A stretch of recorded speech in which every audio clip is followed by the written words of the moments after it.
Lori calls Gordon. No, it was Drew that called him the missing link. Dagnabbit.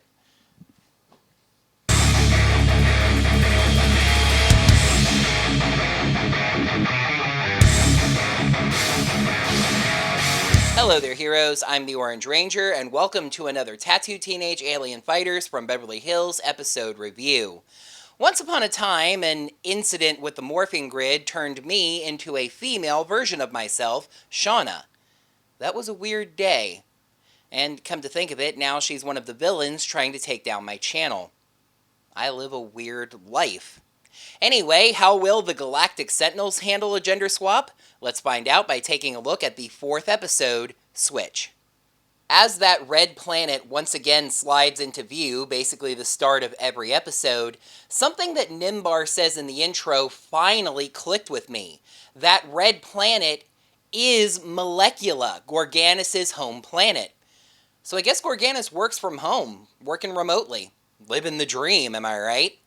But it does raise the question of just how close Molecula is to Earth. I guess he uses the Power Portal network the same as the Sentinels, especially considering his plan today. See, Gorganis plans to sabotage the portal network, making it a trap for when the Sentinels transform. To do this, he sends to Earth the Electric Knight Voltech. But doubling back a little bit here, for some reason this week I noticed two interesting things about Lechner. One, his wings seem to be a thin gossamer material, making them more like bat wings than bird wings. And two, a little more disturbingly, his eyes are a solid part of his model. So Lechner never, ever blinks. At the school, which I guess we'll call, if it's not just actually Beverly Hills High until they tell us otherwise, an attractive girl walks past Gordon. I was going to mention her anyway, if only to point out that this very attractive extra that was in her 20s at the time is now probably somewhere in her late 40s. But thankfully for me, she's actually plot relevant. Gordon says, wow, and Lori calls him out on it, telling him to have a little more self-control. Sorry, Lori, I'm with Gordon on this one. She was incredibly attractive, and all he said was, wow. It's not like he made a rude or inappropriate comment or tried to make a move on her. But then, in typical Gordon fashion, he needs to keep on talking, and this is where he loses me, saying that the girl obviously eats up the attention. All I'm going to say about that remark is that it's a slippery slope to far more damaging lines of thought. Anyway, Lori calls him a Neanderthal, but Swinton points out that Neanderthals are the closest known ancestor to humanity, and may even be the so-called missing link between humans and apes. Drew calls Gordon the missing link, and he says it's typical gender brainwashing. I'm not really sure what he's referring to, though, because Drew just called him a Neanderthal. Anyway, this starts off a little battle of the sexes, as Gordon says that men are more adventurous, tougher, and natural-born leaders, pointing out that the nation had never, and still to this day hasn't actually had a female president. To which Lori wittily replies, "Who says she isn't?" getting a high five from Drew. The lights in the school then flicker, which for a moment made me think that the school was shutting down for the day, but in this case it's just a power fluctuation. The boys and girls cheekily point the blame at each other until Swinton points out that their tattoos are flashing. They look for a portal, and I didn't think they'd have to look hard to find one, since as far as I knew, they were standing on one. But then the portal actually appears about 15 feet over to the left, inside the girls' restroom. This is actually a scene that I remember from watching the show originally, as the boys balk at going into the girls' restroom before the girls just drag them inside. There are a couple of possible explanations for why Nimbar activated this portal instead of the one in the hallway. It's possible that since other students were in the hallway, Nimbar wanted to activate a portal that was a little bit more discreet. Although I would still say that boys going into the girls' restroom would draw just as much attention, though maybe that's a societal custom of Earth that Nimbar doesn't understand. It's also equally possible that the portals remain fixed in a particular point in space while the Earth rotates, so maybe the portals are never in exactly the same place at the same time. At this point, you might be wondering if it happened again. You know, that thing that tends to happen in every episode at about this point of time that really irritates me? Well, it sure did. Nimbar informs the Sentinels that Voltech is loose on Earth, and Gordon hopes that Voltech isn't as charged up as he was last time. Once again, first appearance of this monster. You have never fought him before. At this point, I'm starting to wonder if this is actually intentional, a running gag. Nimbar seems to have the brainworms too this week, saying that Voltech is now twice as powerful as that imaginary time that they fought him last time. The gender war continues, the girls saying that they'll handle this, and Gordon telling them to scream really loud for his help when they need him. They transform and head out. As the Sentinels arrive, Taurus says that he'll handle this. He summons his staff, and we actually get a really nice one-on-one fight scene.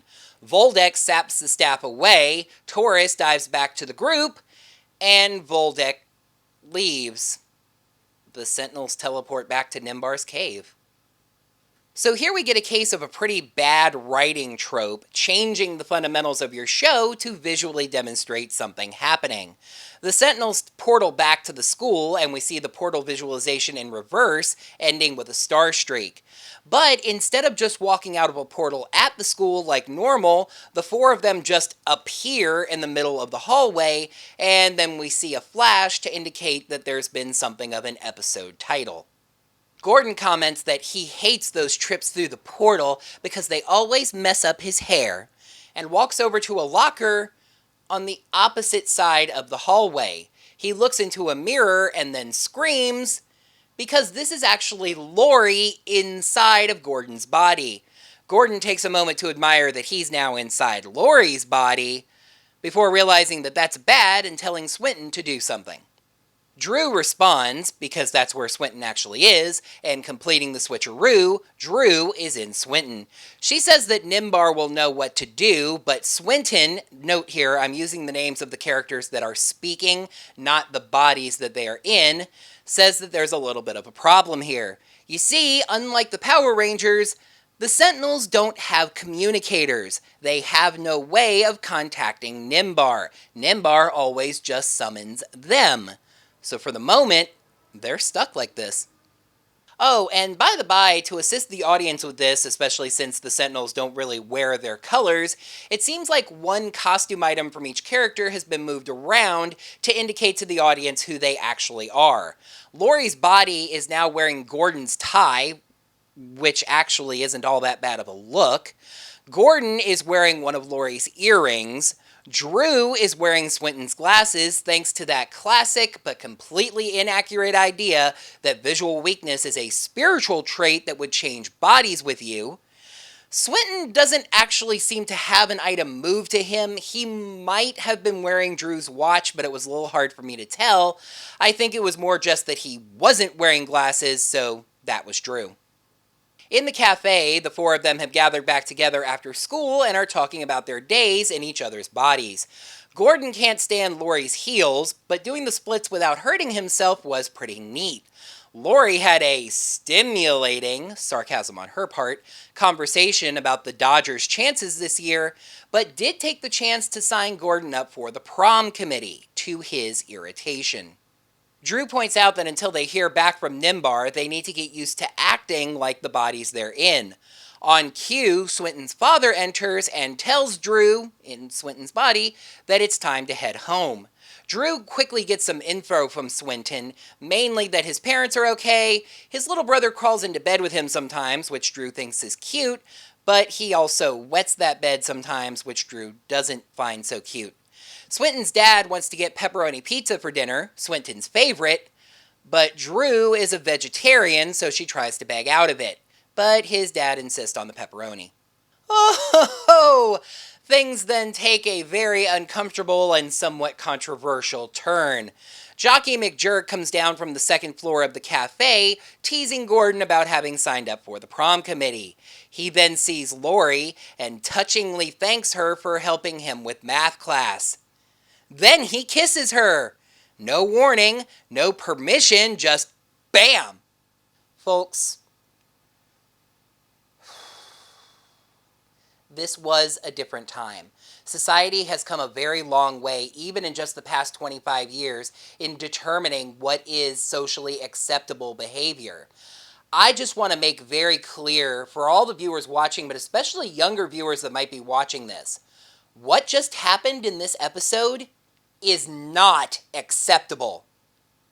Anyway, here it's of course just played for laughs. Ironically enough, earlier in the episode, Lori told Gordon this is the 90s in telling him to behave himself.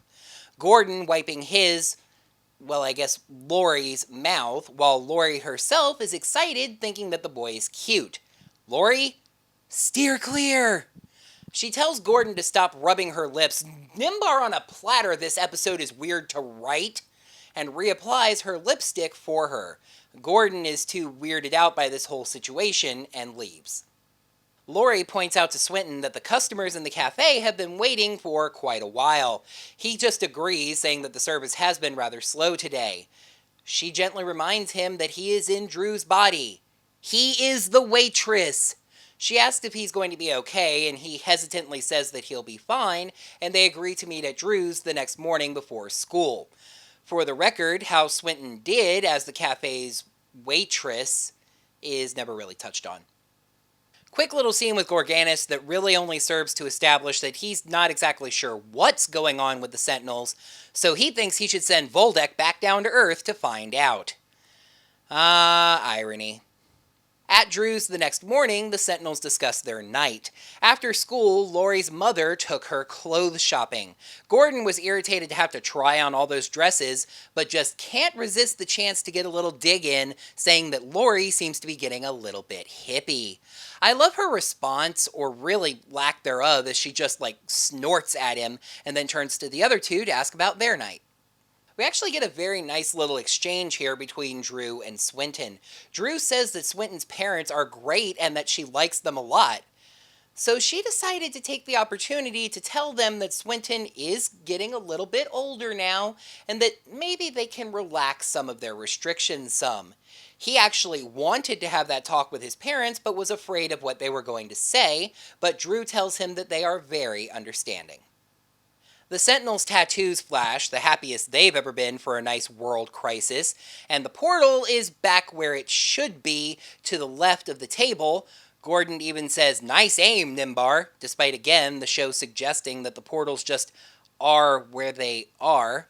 Anyway, when they arrive, Gordon asks Nimbar why he didn't summon them sooner. He says that he knew Voltech had done something to the portals, but he wasn't sure what, so it was risky to summon them back. However, now Voltech is attacking again, so risky or not, he needs them to go fight.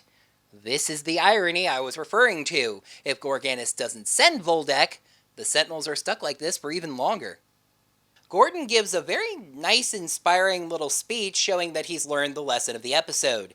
When it comes to the Galactic Sentinels, it doesn't matter if they're boys or girls, they are a team of kick-butt alien fighters. And if they have to fight like this, well, they're just going to step it up a notch and get it done. Very interestingly to me, the Sentinels stand on the platform that corresponds to their identity, not their physical body.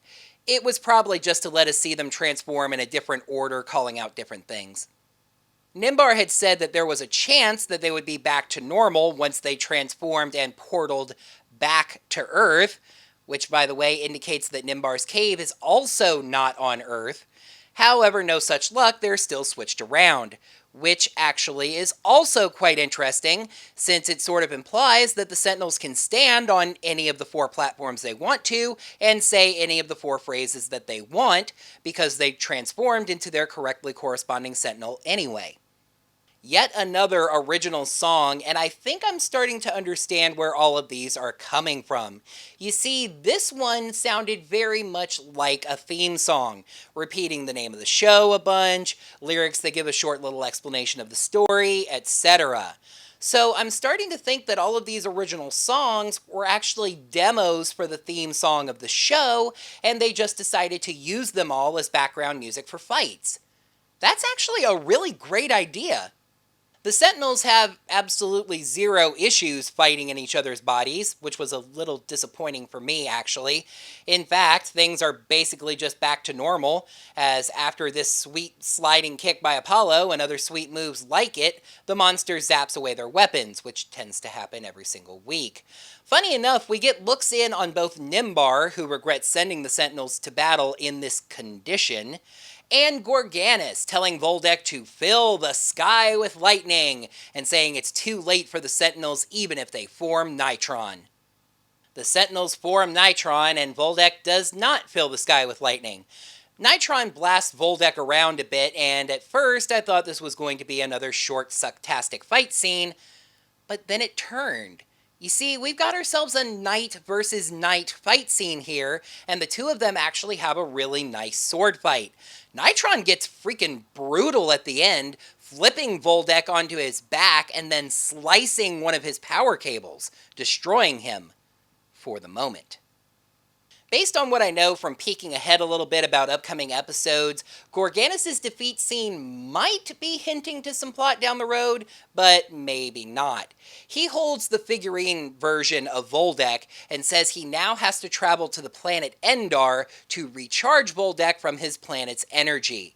Lechner suggests just plugging him into an Earth cigarette lighter and gets cold blasted for the dumb joke.